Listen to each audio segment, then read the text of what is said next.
Hi, praise lord. Praise Lord.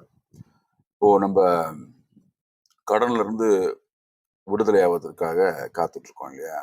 கடன் எல்லாம் நம்மளுடைய வாழ்க்கையில இருந்து மறைகிறதற்கு ஆஹ், நம்மளுடைய செழிப்பு வந்து ஒரு ஆனந்தமான செழிப்பா இருக்கிறதுக்காக நம்ம காத்துட்டு இருக்கோம் இல்லையா?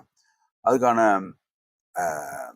ஃபவுண்டேஷனல் ட்ரூத்ஸ் நான் கொஞ்சம் பேசுறேன், கேளுங்க. ஒரு பென் பேப்பர் எடுத்து வச்சுக்கோங்க. வீட்டில் கொஞ்சம் டிஸ்ட்ராக்ஷன்ஸ் எல்லாம் விட்டுட்டு அமைதியாக கொஞ்சம் கேட்டு யோசித்து பாருங்க. யோசித்து ஆம், எனக்கு பதில் அனுப்புங்க. குரூப்ல இல்லைனாலும் எனக்கு எனக்கு அனுப்புங்க. குரூப் எதுக்காக நான் க்ளோஸ் பண்ணி வச்சிருக்கிறேன்னா, நம்ம ஓப்பனா லிங்க் இன்வைட் கொடுத்ததுனால சில நேரத்தில் சில குரூப்ஸ்ல ஸ்பேம் மெசேஜஸ் வந்து சில லிங்க்ஸ் எல்லாம் போஸ்ட் பண்றாங்க. சில குரூப்ஸ்ல நடக்கும். யார் வர்றாங்க யார் வந்திருக்காங்கன்னு தெரியாது. அதனால நான் அதை பண்ணி வச்சிருக்கிறேன்.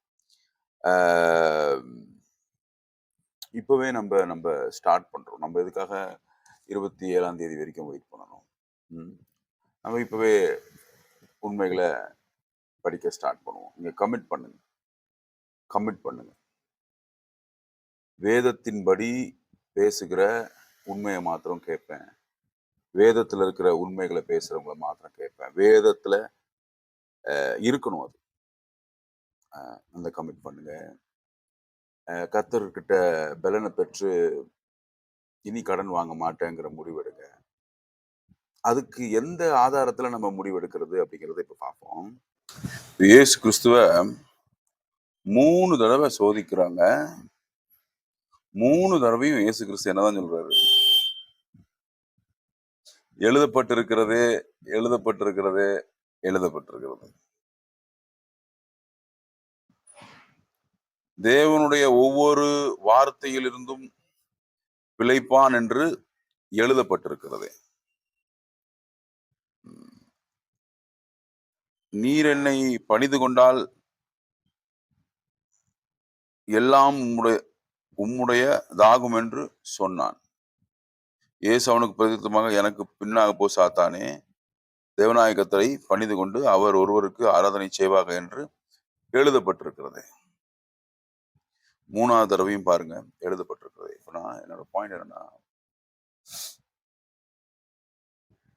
நான் இந்த கொஸ்டினர்ல ஃபார்ம்ஸ்ல கேட்டிருந்தேன், நீங்கள் நீதிமானா இல்லது பாவியா கேட்டிருந்தேன்.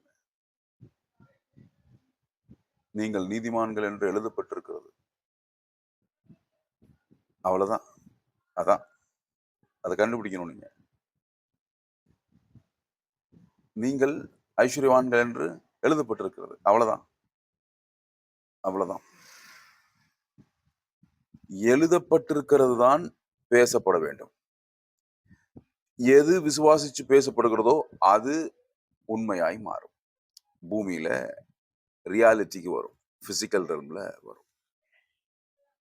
அவருடைய மரணத்தினாலே, அவருடைய கீழ்ப்படிதனாலே நாம் நீதிமான்களாக்கப்பட்டோம் அப்படிங்கிறது எழுதப்பட்டிருக்கிறது. நீங்க எந்த இடத்துக்கு வரணும்னா எழுதப்பட்டிருக்கிறது. அதனால நான் நீதிமான். ஏன்னா அது முடிஞ்சதுனாலதான் எழுதுனாங்க. எழுதுனதுனால நாம் அதை எடுத்துக்கணும். நாம என்ன புரிஞ்சுக்கிறோம், நாம என்ன நினைச்சுக்கிட்டு இருக்கோம் அப்படிங்கிறது பேசுறது இல்ல வாழ்க்கை. கிறிஸ்தவ வாழ்க்கை எஸ்பெஷலி. இயேசு அப்படி வாழலையே. எனக்கு அப்பமாக்க தெரியும், அதனால் நான் அப்பமாக்கி காட்டுகிறேன். அப்பத்தினாலும் அல்லன்னு எழுதப்பட்டிருக்குது. தேவனுடைய வாயிலிருந்து பிழைப்பான் என்று எழுதப்பட்டிருக்கிறது. எழுதப்பட்டிருக்கிறதுனால அவர் என்ன சொல்ல வர்றாரு? எழுதப்பட்டிருக்கிறதுனால எனக்கு தேவையில்லை, செய்யணும் தேவையில்லை. ஆனா பிசாசு வேற ஒண்ணு கேட்கிறான். தேவனுடைய குமாரனானால் நீங்க அப்படின்னு கேட்கிறான். சோ எழுதப்பட்டதினாலே நீங்களோ கடன் கொடுப்பீர்கள் என்று எழுதப்பட்டதினாலே நீங்கள் அப்படி செய்வீர்கள். இவ்வளவுதான். இதை விசுவாசித்து கால்களை எடுத்து வைக்கும் பொழுது வாழ்க்கை எழுதப்பட்டபடி நடக்குது. நீங்க நினைக்கிறதுனால நீங்க பாவிகளாக மாட்டீங்க. இயேசுவை நீங்கள் விசுவாசிக்கிறதுனால நீங்கள் நீதிமான் ஆயிருக்கிறீங்க.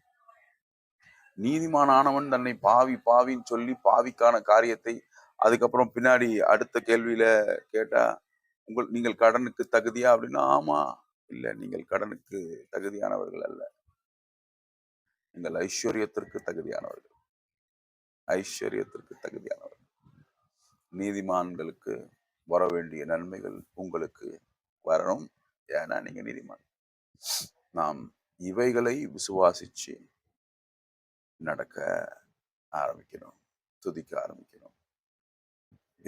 இந்த விசுவாசத்தை பேச ஆரம்பிக்கணும். அதுக்கு வேதத்துல உட்காந்து சரியான முறையில வேதத்தை அத அத அத புரிஞ்சுக்க படிக்கணும். இப்போதைக்கு இதை படிங்க.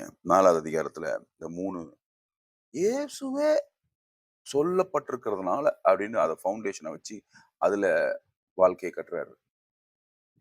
நாமும் அப்படியே சொல்லப்பட்டிருக்கிறதுனால், எழுதப்பட்டிருக்கிறதுனால் நான் நீதிமானா இருக்கிறேன். நீதிமானுக்கான நன்மைகள் எல்லாம் என்னை தேடி வரும்.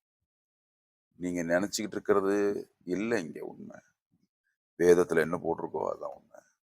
அப்படி வாங்க, அப்படி வாங்க, அப்படி ஸ்டார்ட் பண்ணுங்க. கர்த்தர் நம்மளை தொடர்ந்து பலப்படுத்துவாராக.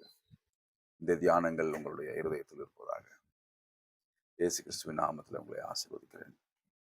கமிட் பண்ண ஒவ்வொருவருக்கும், முடிவெடுத்த ஒவ்வொருவருக்கும் அதற்கான விடுதலையின் வாசல்களை அவர்கள் காண்பார்களாக.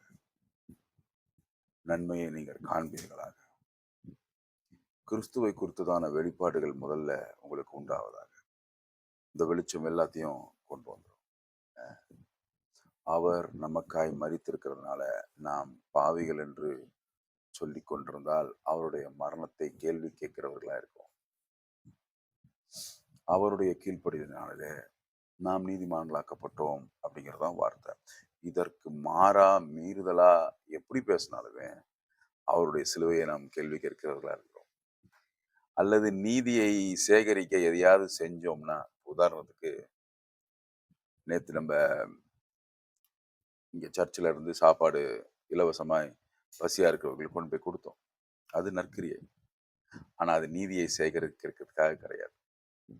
செஞ்சு ஏதாவது நீதியை தேடிப்போம் அப்படிங்கிறது மதம். அவர் செஞ்சதுனால நாம் நன்மையினால நிறைக்கப்பட்டிருக்கோம், நீதியினால நிறைக்கப்பட்டிருக்கோம் அப்படிங்கிறது கிறிஸ்துவை குறித்ததான மார்க்கம். இந்த வித்தியாசம் இருக்குது. இந்த வித்தியாசம் இருக்குது. ஸோ கர்த்தர் உங்களை மென்மேலும் சத்தியத்தை அறிவீர்கள். சத்தியம் உங்களை விடுதலையாக்கும். God bless you. God bless you.